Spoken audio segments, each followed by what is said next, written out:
Happy Friday, Redeemer. It's January 31st. I'm Pastor Mueller.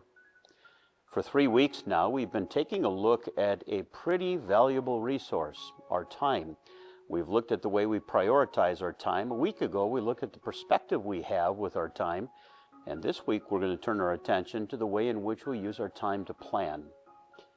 God, of course, had a plan, the plan of salvation from the moment Adam and Eve sinned until the time He takes us home to heaven. Jesus had a plan, the Bible teaches us, a plan of the way in which He was going to unfold His ministry. He would preach and teach and heal, move on to another place before He would be crucified and die and rise again. In the same way, our lives are better when we take time to plan, not just taking time to plan a career path or family planning or retirement planning, although all of those things are good and godly too.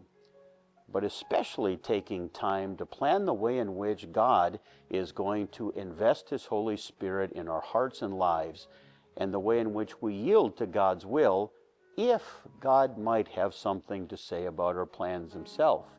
More on that in a minute. In news this week at Redeemer, we're happy to note that we're about a month into our brand new year. Most of our Bible classes have begun. Our school is well in its way into its second semester, and things are running on schedule. The one thing that we'd like to put on your radar, however, is that we're entering into tax season, and that's a time that we can plan the state taxes that we have and actually use them through a program called ACSTO to credit the kids both in our school at Redeemer or maybe even some high school kids at Arizona Lutheran Academy. Do you have an Arizona state tax liability? Contact our offices and they'd be happy to help you apply it to some student who might have a need. When the Bible talks about the way in which we plan, of course, we always yield to God's good and gracious will. The Bible teaches us about so many people whose life had a plan, but God changed their course or changed their direction.